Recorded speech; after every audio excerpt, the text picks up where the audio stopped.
the Meetup 72. Today is March 18. If you are new to the meeting, to the Meetup, we meet every month, usually Tuesday.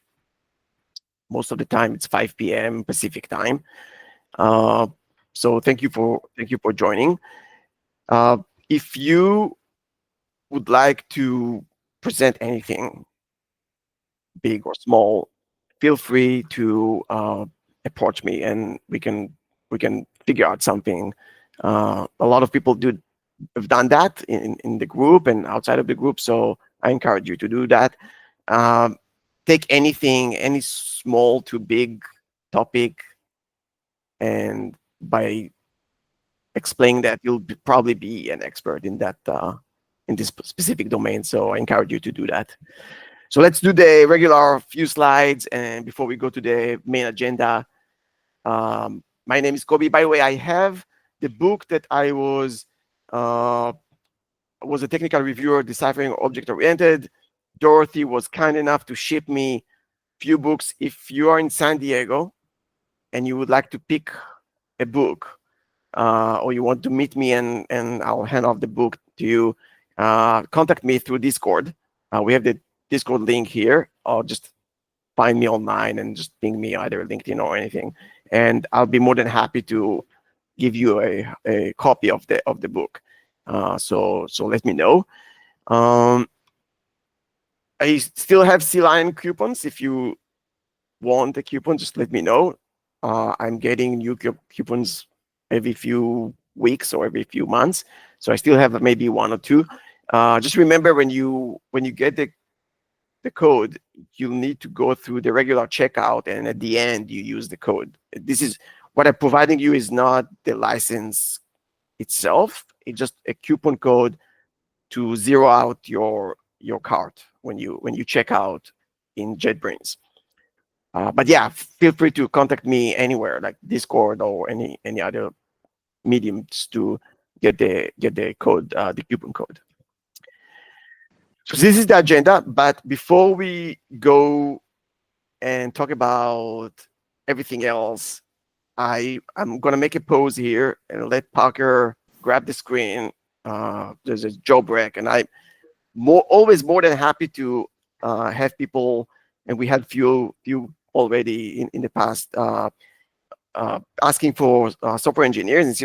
So let me stop sharing. Parker, you can grab that. If hopefully I can help you. If it's let me see here. Let me go there, share. Think that works? Okay, perfect. So yeah, I've got and I appreciate it, Kobe, by the way. Thank you. Hey everyone, my name is Parker Lanning. I'm with New Wave Solutions, based here in San Diego. Just got this contract role that popped up at one of my clients. It's a mid to senior level C++ developer. It's an application role, so it's not embedded nor firmware focused. It's kind of strictly on the application side. Really, C++ is kind of the big skill set that they're looking for. Prefer to have someone with experience in database querying as well. They're using Oracle, so Oracle or anything similar is fine. And then, obviously object-oriented procedural languages, that's pretty part of course. And then a little bit of Unix command level, make file experience, some shell scripting, and some build automation. It's 2 days a week on site in Poway. And it's at a biotech company. So more than happy to have a conversation with anyone who's interested. If you know someone who might be a fit, I do offer some referral bonuses as well. If you refer someone and they get placed and stay on board for at least 90 days. You can reach me at parker.lanning@ridenewwave.com. If you have any questions, more than happy to answer those. Perfect. So yeah, I'll keep it pretty brief. I appreciate it, Kobe. Yeah. Of course, this is good luck with finding people. It looks great. Bio is always great, by the way, folks. It's good for the humanity. Okay, so we talk about refactoring with C++. This is a excellent topic, and it is based on a book by Dmitry, which I really liked. I'll talk about that in the following slides. Um, Before we jump into that, I just want to highlight a couple things that I found when I prepared the session. I'm trying to find a couple of interesting things that happened in the past month, and so one of them is roadmap to that me that slash home, which is basically a list of C++ exercise. So it's like C++ quiz, but a bit in different interface. So let me show you one, which I think looks very cool. 1 second, let me share that.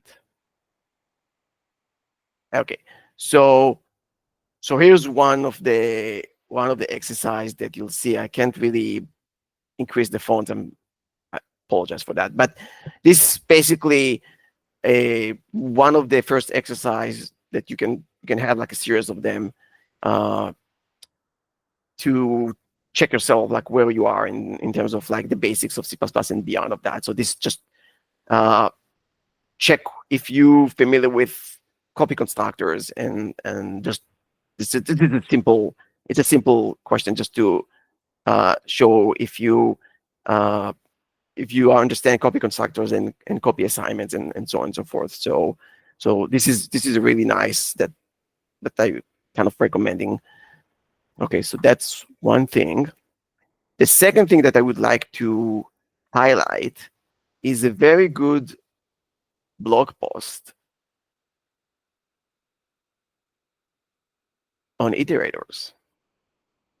So the author of this, John, the author of this blog post actually has a book on STL that was published by Packet, I think was some time back, maybe last year.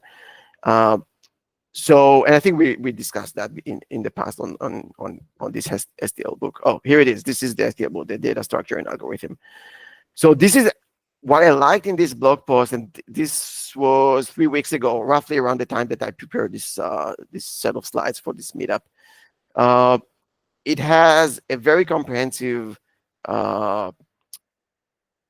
data and a lot of information about how to use iterators in all kind of use cases, starting from 98 all the way to ranges and beyond. So highly recommend to take a look at this blog post because it's really informative. So and the slides would be shared, so you'll have the link, but you can also Google for that. Okay, awesome. Continue.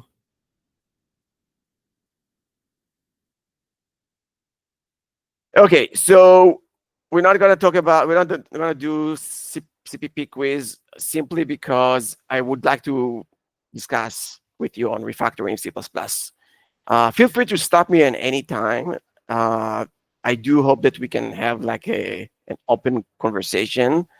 I have 50 more slides. I don't think I'm gonna finish all of them by 6, but at least the major ones would be I'll be going over.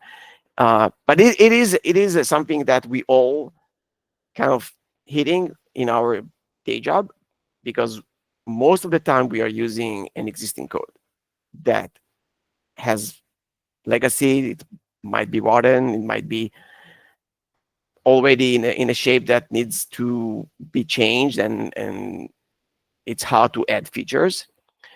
So let me start by discussing the literature out there. So there's a lot of books, and I just listed some of them that I personally had opportunity to read. You probably would be more familiar here with the images of the cover. Clean Code by Robert C. Martin, also known as Uncle Bob, is one of my favorite ones. But Legacy Code from Jonathan and others here, and there's more that I haven't shown here, but they are in the previous slide. They are all very good ones. They're talking about different angles, how to approach refactoring, the clean code series is one of my favorite because the series itself talks about a lot of aspects of how to refactor and the reasons that we end up with code that needs to be refactored and how to avoid that and technical depth and so on and so forth. I just want to highlight one very nice one of my favorite websites, refactoring.good. There is also design patterns from the same author of this website. I think they also have an ebook that you can purchase, if I'm not mistaken, which has a lot of examples. And the nice part about this website is it's not only C++, there's a C++, but there are examples in multiple languages. So that's a nice part about that. So as I mentioned, I do hope that we are going to have a discussion that people can chime in and talk about their personal experience, refactoring code, and anything that they would like to share with the group. This is again inspired by the refactoring book that I showed from Packet. I read most of it, but I haven't finished completely. Hopefully within a couple of weeks, I'll be done with that. It's a good book, by the way. Let me start with that. It's a good book. It's not an advanced book in the sense that it's not going all the way to very advanced, which is really good for intermediate and maybe newcomers to the language. It's modern, so all the code is modern code, and I think it's C++20, if I'm not mistaken. So it's a very good resource. I really like it. So I kind of recommending kind of just taking that and looking at it. I really liked it. So let's talk about refactoring, and let's start with clean code and technical depth. The book itself says something which is really interesting. There is no strict definition of what is good code. Like, what does it mean good code? Like, what does it mean clean code? And there's a lot of interpretation, and there's a lot of discussions about, is clean code also means slow code? So there's a lot of disagreement in the community about that as well. My opinion is that we can achieve clean code and keep the performance in a good shape. There's some methodologies that allows you to write code that is not hurting any performance, and especially if you end up with if else. There's other approaches where if else would be inferior in terms of performance. The book talks about code. You want to code for humans. Code is kind of, you want to code for humans and not for machines, because it's kind of a communication between developers. Coding standards. I usually for C++ would vote to adopt the core guidelines. Biane and others are maintaining that. There is a GSL library that apparently still maintained. Just a couple of weeks ago, there was a new version from. So there's Microsoft GSL and there's also GSL Lite. I think version 4 was updated. So there is, if you don't have maybe the latest standard and you want to use some library constructs, GSL is something that you can pick up. But not only, GSL is more than just what we have in the standard library. So this is something that you want to keep in mind as a vehicle to use to modernize your code and have a clean code in your code base. Technical debt is something that we all suffer from.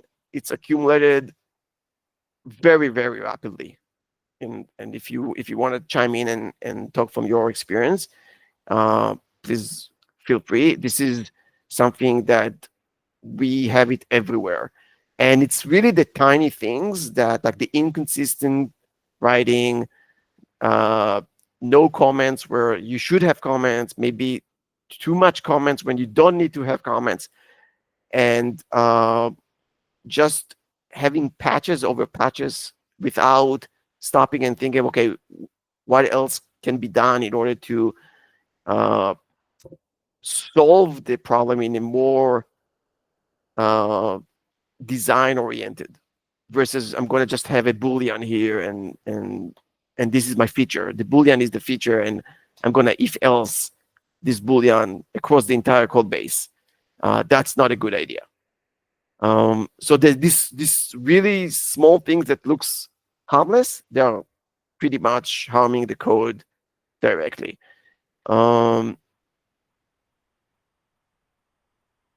Technical debt costs a lot of money, and it's much more cost effective to handle that upfront. If you're a manager, you want to keep that in mind. You always want to keep that in in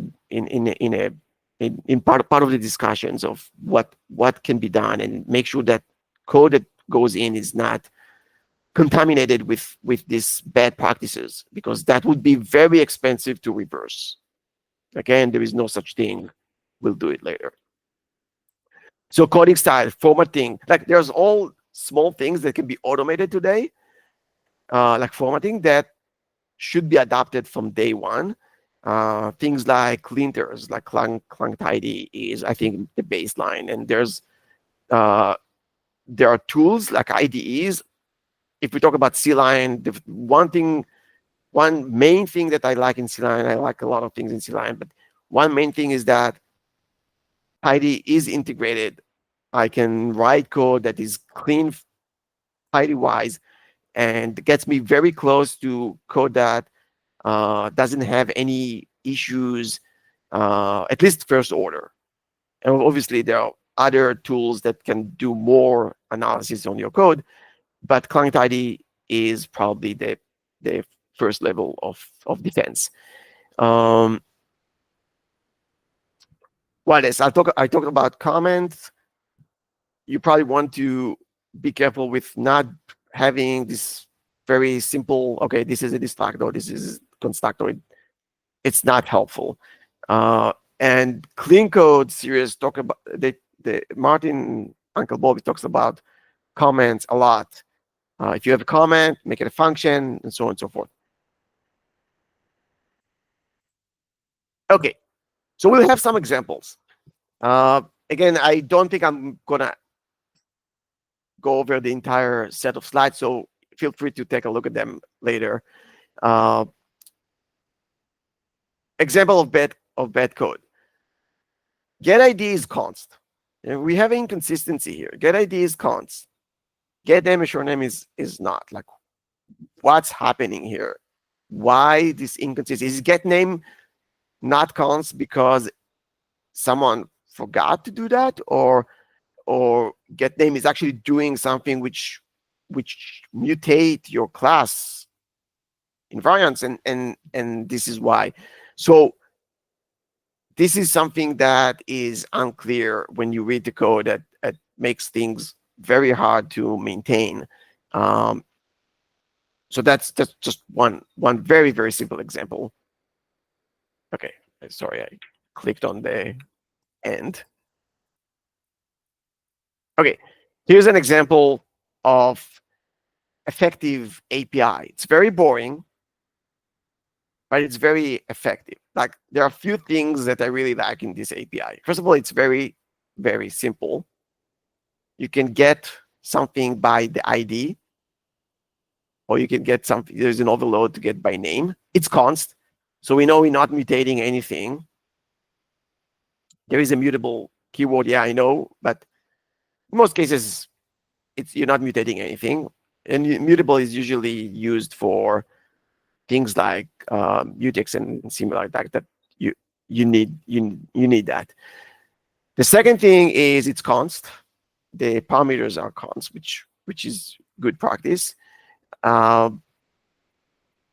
It returns optional, so that's already providing me a good semantic that other languages have. We have that. We have optional in the standard libraries in C++17, and it's a fantastic tool to use to denote some semantic. You could argue that we could slap no discard and other stuff on top of that, maybe no accept if needed and similar. But this is a very good start in terms of clean API. It's boring, but it's clean.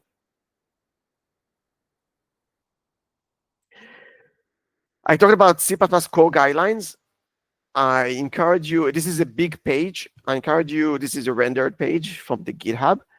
Encourage you to take a look at that and get yourself familiar. It takes time. There is a book that cherry-picked a few of the core guidelines, not everything. And we went over this book before by Rainer. And but this is a very good page to stick to and understand. And you can see that Bjarne and Herb Sauter are both the editors on that one.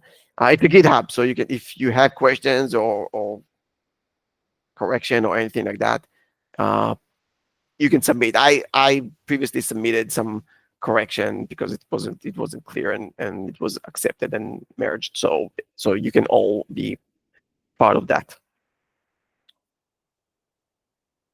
Okay, which is better? This is very simple, but which is better?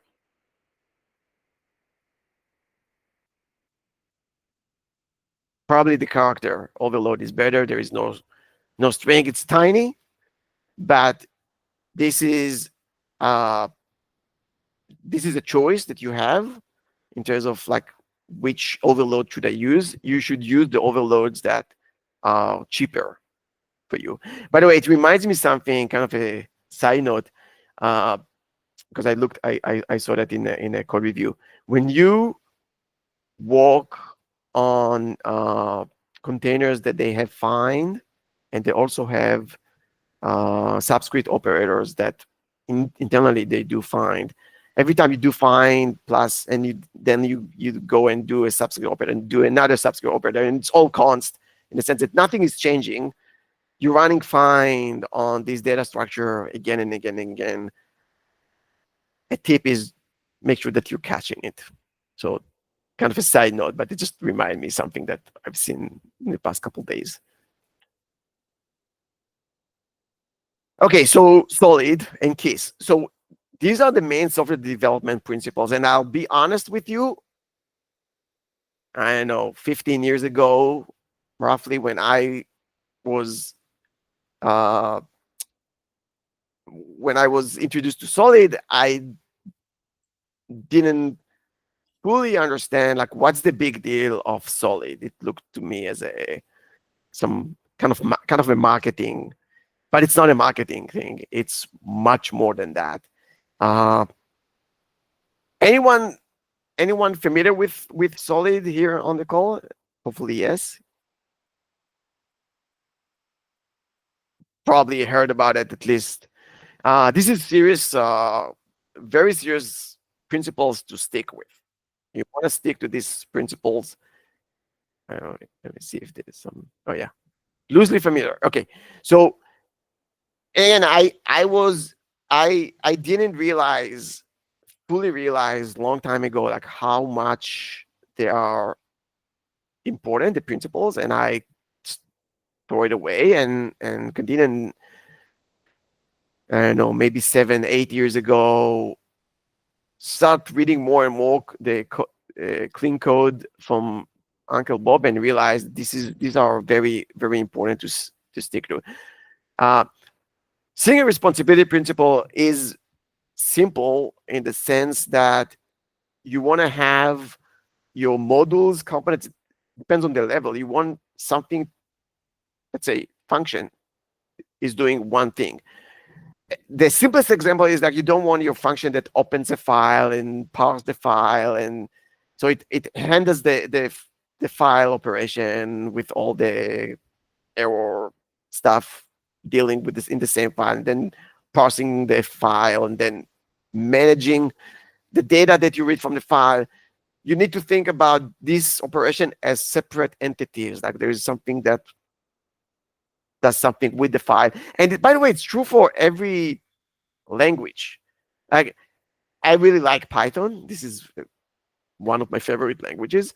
And Python has context managers that takes care of all of that. Like imagine that you would need to open the file and handle the exceptions and all of that. You have, and then RAII kind of a thing for, so Python has this thing that allows you to just deal with your business logic while all the file operation is done separate in a separate location. So you want to do the same in every language. Single responsibility principle, a function that does one thing, a class that is responsible for one thing, and so on and so forth. Open close principle is super important. It's basically telling you that you should design your uh, frameworks or your architecture to be closed for modifications, but open for extension. So you don't want to modify.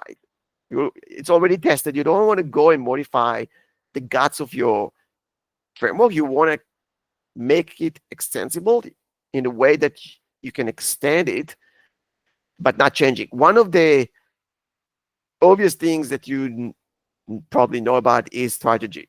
Strategy is an open close principle.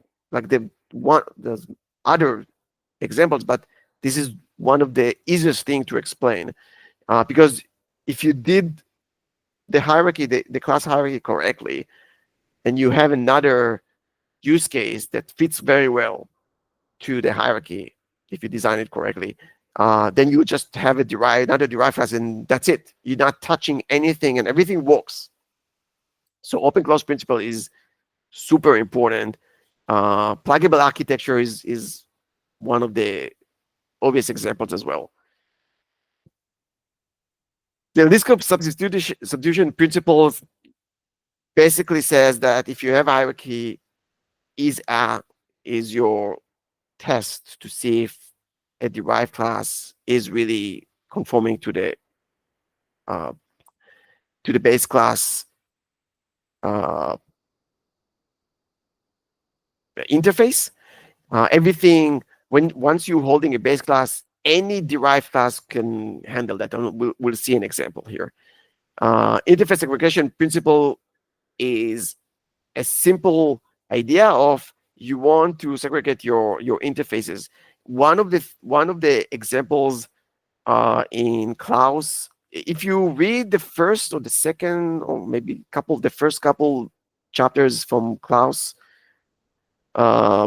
latest book, More Than C++ Design, I can't remember the exact name, but it's from O'Reilly, which I think is the Bible of design patterns in C++ today. He talks about that, about how to make sure that you have a vertical interfaces that they don't intersect, in the sense that they don't contaminate each other. So starting from how do you include, let's say you don't use modules, but just include files and headers, to how do you get them together in the implementation. So he talks about that. It's very interesting. Depends in version. That the simple way to put it is that you want everything to be depend on an interface. Everything to depend on abstraction. This is your best shot on being able to extend your framework. And KISS is basically, you probably heard about it, just keep it simple. So we'll show examples from each of these principles. If you stick to them, when I say stick to them, when you write your class, and we as human, we don't get it right in the first place, like the first time. By the way, maybe AI would make things better. I'm experimenting with AI assistants a lot in the last month, and AI I think AI would make things much better. Would get better and better. helping us to get things in a good shape right from the beginning. If we guide the model to do what we asking the model to do with sticking to these principles. So I actually have some hope that in the future the code might be a bit better, or maybe even much more better than what we have today, because of AI can do it in a can do it faster and better than humans. So maybe that's our path moving forward. So I already discussed single responsibility. Um, this is this is one of the key elements for clean code and uh, helping to reduce technical debt. If you have single responsibility principle in a specific model, there most likely this model is in a good shape. You don't need to uh, refactor it as much.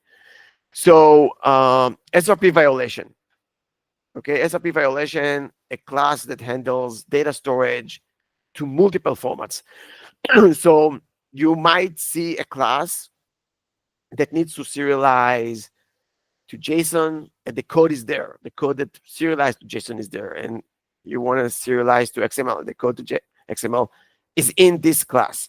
Versus, how about delegate the serialization into a separate class, and then you can actually reuse it, and and you can actually test it better. And there's so many things that opens up once you conform to the SRP and you improve the code. So always think about that when you write code.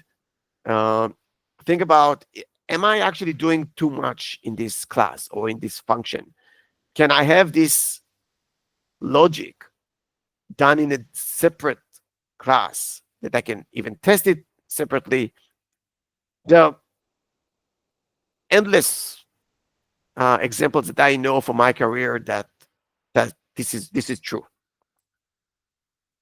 Already talked about open close principle, pluggable architecture, and similar examples.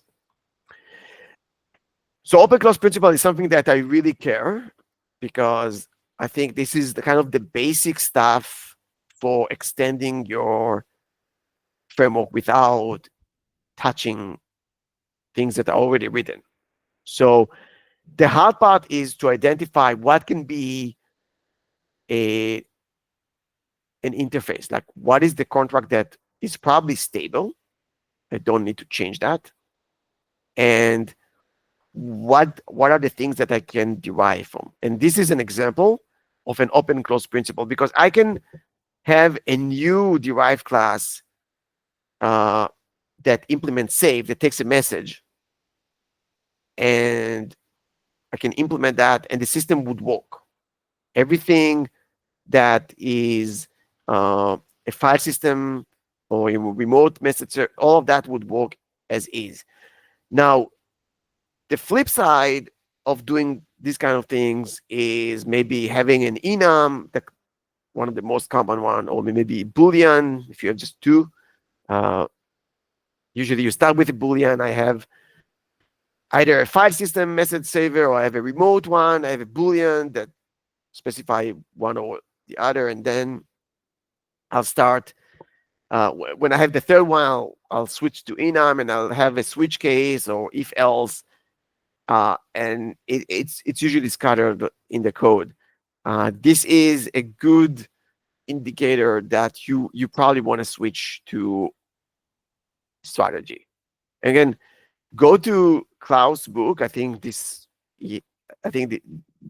topic is explained very well in the book, but also in the C++ refactoring that we talking today. This is explained very well. This is basically a code from the book. There's other. This is just one tiny example from the book, and as I mentioned, the code is and the book is intermediate, so it's really easy to grok. It's not super fancy, so you'll get the message very quickly, clearly. Okay, so let's talk about risk of substitution principle and what does it mean violating that. Um, One of the things I remember from my career maybe 20 years ago, we used to do a lot of hierarchies and it was very messy. If you remember 25 years ago plus, uh, object oriented was very cool and we all did object oriented. Then Java started and C++ obviously had classes that you could inherit. And then things didn't work exactly as we want. And we start doing dynamic cast and we start querying the derived class. Uh, like basically we had the base class, we start querying the base class if it's a specific derived class. And this is a violation of LSP. It means that something with our interface is not done correctly, like something in the architecture is not done correctly. Usually dynamic cast and similar are kind of code spell. Code spell means we're doing something wrong, like this is the wrong direction. We need to stop and think about it.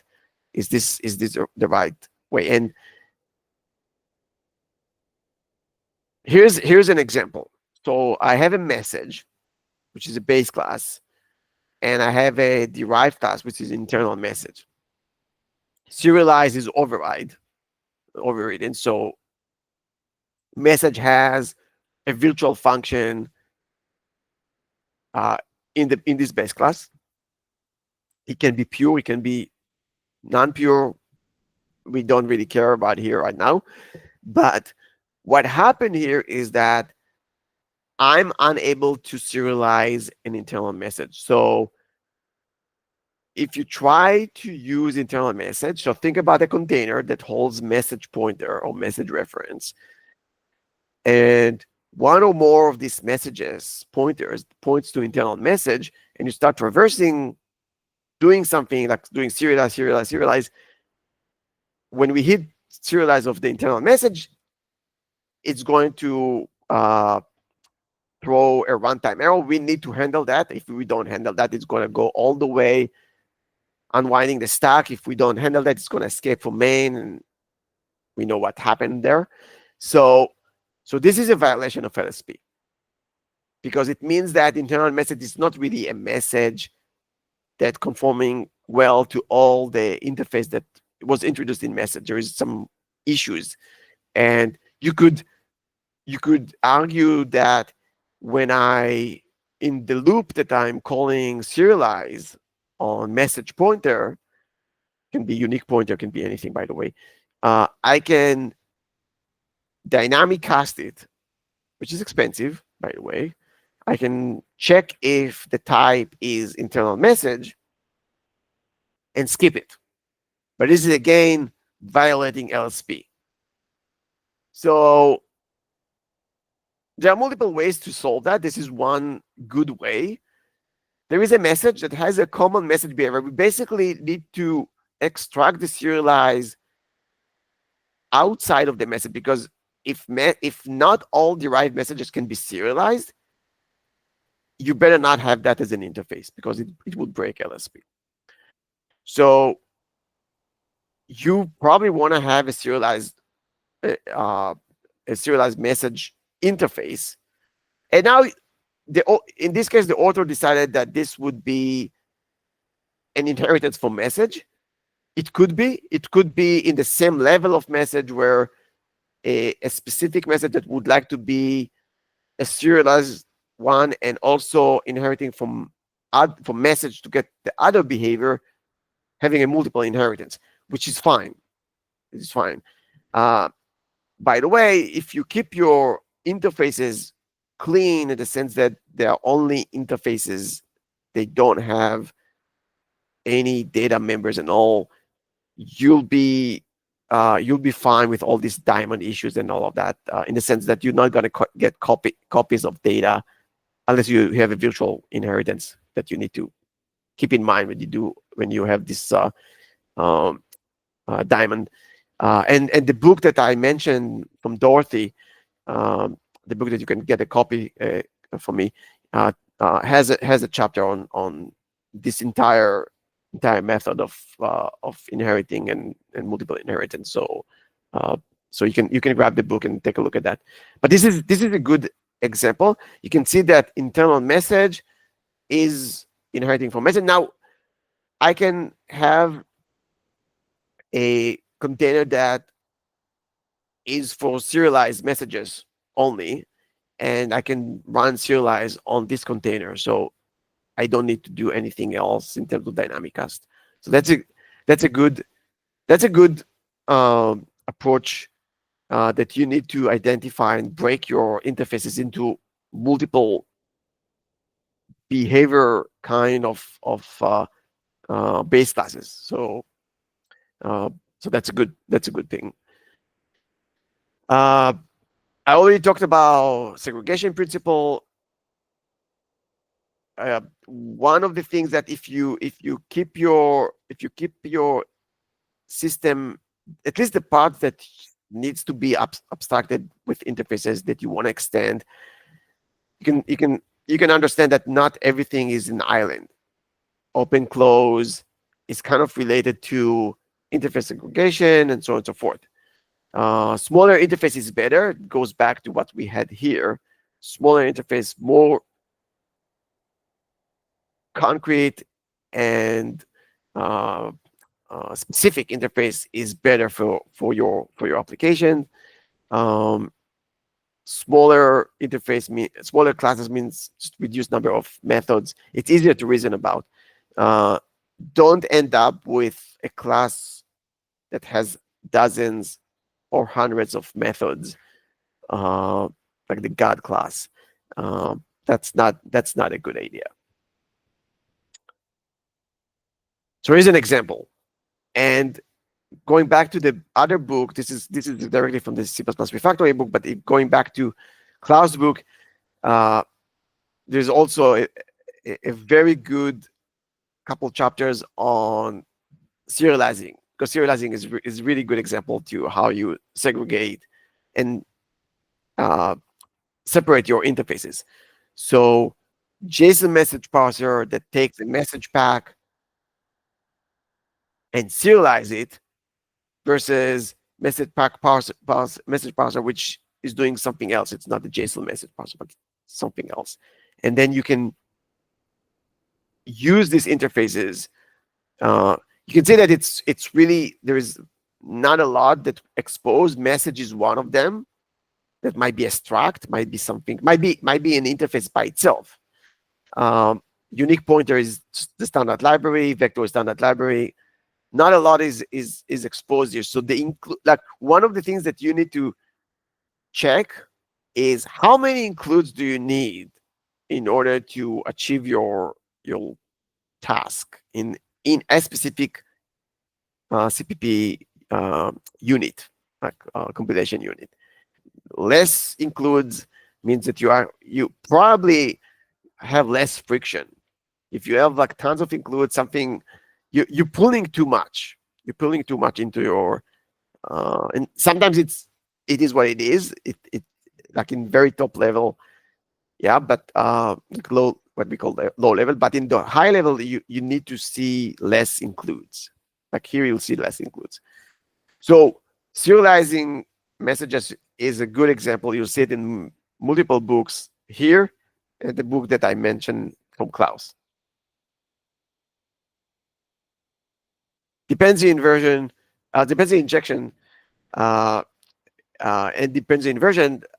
Again, both of them are very important. Dependency injection is something that I really like to have a specific function accepting maybe strategy, and then I can actually instantiate something derived from this interface and pass it to the function that accepts strategy. And I can basically inject any different behavior that I would like to have. So this is, again, an open close principle in disguise, because I have a function that accepts a base class as a parameter. It can be unique pointer, it can be anything. And I can instantiate any derived class and pass it. But since I worked very hard on making sure that the architecture works in terms of the base class, the the function that accepts this argument doesn't know which derived class I'm working with. It's just they're just working with the base class interface, and this is working very well. Testing, it's very helpful for testing. So keep that in mind. If you need a specialization point in your interface, um, that would be something that you want to keep in mind. And once you start get used to it, it would be kind of a second nature. Like thinking about strategy and similar, it can be also with templates, obviously. Um, but it is improving testability, and your application and architecture would be much more flexible. Okay, so let's take a look at an example how we can customize. So we have a message router that accept all kinds of references to base classes. So to make things shorter, the book has the entire example. I just picked the message, the base message handler. So this class has um, uh, in this case just one virtual function, and the message router itself has a constructor that takes all kinds of base classes. And when I instantiate this message router, I can pass all kind of concrete classes. So just imagine that we have three handlers here, or three base classes, and I also have a concrete classes inheriting from the base classes. So, for example, message handler here is inheriting from base message handler. Now, the constructor in this case just keeping a reference, and it's going to use that. You can see that it's using the handler. The full example is in the book, but you can understand the the beauty of that, uh, because when I want to test something, I can even, if I don't care about a specific handler, I can even create a handler that does nothing. And there is a special pattern for that, which is the null object uh, pattern. And the book from Klaus is talking about this pattern as well. It's very common in strategy, either compile time or runtime polymorphic. You can you can pass anything that it is derived, even something that does nothing. Um, and basically, this is how you inject behavior to message router. Message router doesn't know anything. This is a super powerful uh, um, way to customize your system. Now, if you don't need that, don't do that. You don't need this overhead of even if the overhead is small. If you don't need that, you don't need it. But if you need a system that deals with different behaviors, and we have three behaviors in this case, we have a handler, we have a sender, we have a saver. Each of them might have multiple implementations, but a unified interface. Okay, the handler has handle interface that pass a message. So as a message writer, I don't care like how the handler is handling that message. I just need to pass the message. This is super powerful. Like if you design your system this way, it's an open close principle, right? And you can have a dependency injection, and everything else like LSP and all of that, if designed correctly, would apply. So this is why I'm saying solid is not an, like each of them is not an island. You you you might touch multiple principles if you think about it. As I mentioned, if you don't need that, don't use it. Uh, Keep it simple. the more you deal with architecture, the more you'll sense and understand which parts of your system need to be prepared for customization. Sometimes it's right there in the system. You know that a specific component needs to deal with an interface that would have multiple implementation. Even for testing, by the way, testing is something that is a valid customization point. So think about it as well. Um, Keep it simple. If you don't need if you don't need abstraction, that's fine to use just a simple class. Not everything needs it. We're not Java. Not everything needs to be virtual and all. Don't go there.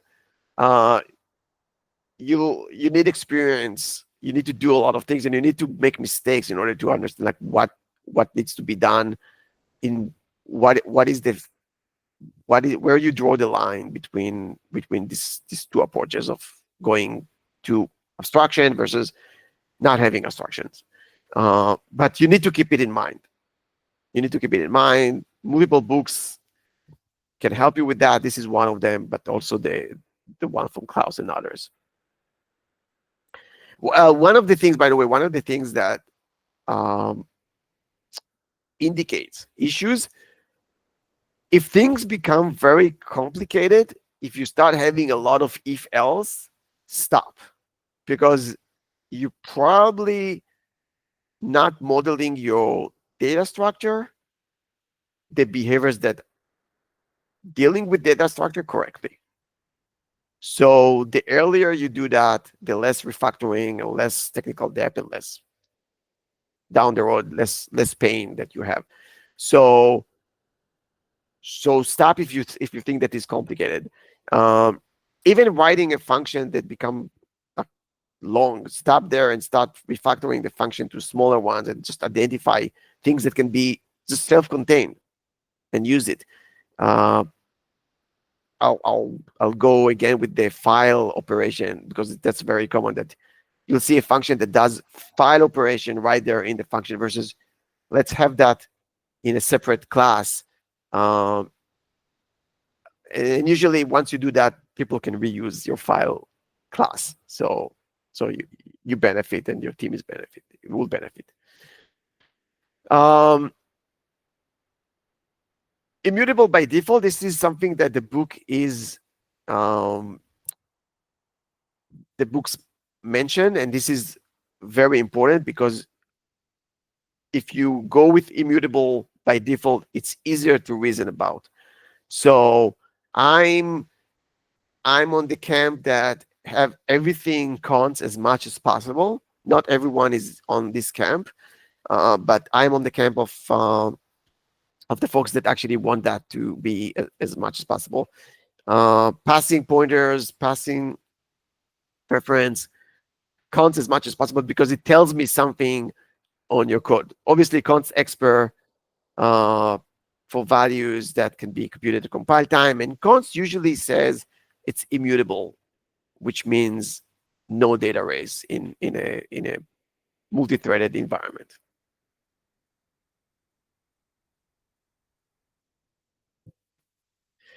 So why do we have bad code that further down the road we need to refactor? Delivering quickly, which is probably the number one. We need to do things quickly. I think, by the way, AI would help us here. Like working with AI assistant very closely in the past month, I think AI would help us. We need to be careful. We need to guide the AI model to do the right thing, but I think it would help us in the future to achieve speed, but keep some sanity with respect to quality. If you're not doing any development with AI assistant, I do uh, uh, recommend. I'm using just my daily usage of model is Cloud 3.7, which I found very good for programming. So, but there are other models that I know that out there that are very good. Um, Personal taste. So I have few slides. We are already running out of time, but I have few slides about personal taste. And this is one of the things that brings us into an inconsistent code. Um, Not using smart pointers or misusing smart pointers, using shared pointers all over the place. Lack of C++ knowledge would result in bad code, uh, performance-wise, and other stuff from writing writing too many lines of code that could be just one line. Um, Here's an example that I want to show before we end the session. Two examples, both do the same thing. One is accumulate, and one is just a loop. At least it's using range for loop, so somehow modern. One of the things that both are okay, by the way. One of the things that you would hear from people not familiar with the standard library or modern C++ is that I don't know what it's doing, so I'm not gonna use it. I'm gonna roll out my own implementation for accumulate because I don't know if accumulate is actually launching a missile while it's accumulating the data, like summing the data. Uh, so you need to have trust. There's tons of information on the web about um, different standard template algorithms in part of the standard library in terms of performance. Uh, so you need to be familiar with that in order to um, gain gain knowledge and also confidence. Now, this is true for everything. Like I like Python a lot, and Python is big on like iter tools and things like that that you don't want to write your own. You can argue that maybe you don't care about performance with Python and you care about performance in C++, but you still need to probably stick to some level of standard library algorithms in order to make your code modern, and it actually can help you with bugs, like removing bugs. Um, but not knowing C++, modern C++, and standard library is a big concern um, that you hear from others. Um, Use iterators. Iterators are great. You need to understand when iterators are being invalidated. We are not in Rust. That bound checker can help you. The board checker, sorry, can help you. So you need to be aware of when iter is invalidated. This is where the const part is really important. But iterators are usually going to take you into a better location, and better code generation generated by you, um, versus just indexes and things like that. So this is just one example. Both would work, uh, but std copy is probably going to be much more uh, easy to reason about versus okay, this is for loop, like what is being done, like is it am I doing the right thing in terms of bound checking and so on and so forth. So source begin, source end, back inserter, you need to get used to it. Obviously you need to understand what it's doing. There are some tricks about how back inserter, which is basically an adapter, how to make sure that it's not reallocating. It's not back inserted is reallocated. It's to the vector. So there are all ways to, but you need to be familiar with the language and the library in order to perform well in terms of code. Uh, there's other patterns that I'm not mentioning here, but Porter 2 implementation is one of the things that you need to be aware of to get uh, better code. Uh, Error handling. Before we finish, give me a couple minutes. Error handling is a mess. There is a TL expected. There is stud expected. There is stud error code. Um, what do you use? Do you use uh, uh, error checking of of like the C style, or do you throw an exception, or you use optional, or use TL expected? There's all kinds of uh, a variety of things that you can do. Uh, go with the modern ones. So take a look at stood expected if you can, which is 23 and above. Take a look at TL expected if you don't have access to 23, and take a look at the error code, the standard error code, to adapt your code to be much more modern. Yeah, I already mentioned lack of knowledge in C++. This slide by itself is 5 minutes, but I'll make it brief. Like, what is better, vector versus unique pointer? So there's trade-offs. Unique pointer of just an array, you don't know how many, but it interacts well with C API. But vector, and it's very thin, right? It's just pointer to an integer, and then it's an array. Vector is rich in terms of interface. You know how many you have, easier to iterate. But if you do it correctly, you can use unique pointer for arrays with stood span. So you need to keep that in mind. I'm gonna stop here because I want to respect the time of others here. There are other things that I have here on the slide deck. Move semantics, iterators. Take a look at the stood make move iterator, which I don't think it's something that is well aware. People were aware of that. I talked about personal taste, so this is a slide that has more information. Strategy pattern. There are more examples of strategy pattern. This is the enum versus strategy, like the switch case versus having a strategy. So take a look at this slide and what the book has to offer, because this is, I think, a key part to understand what do we do wrong here with the enum, with the if else and switch case versus going with strategy.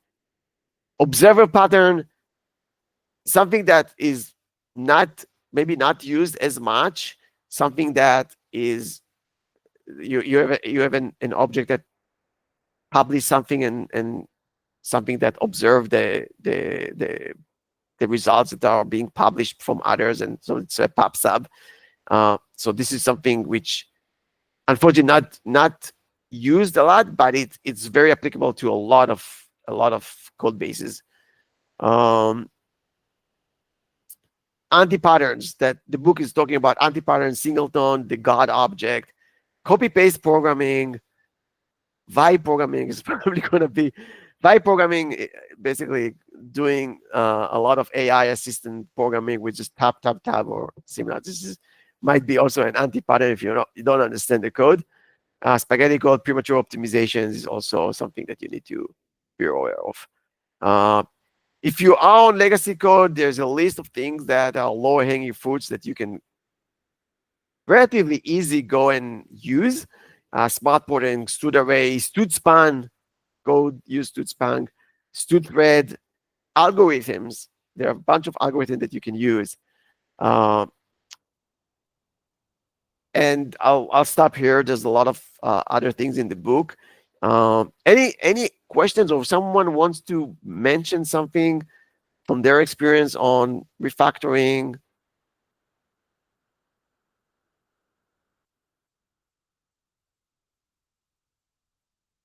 No? Okay. You want to go home? Okay. Any questions?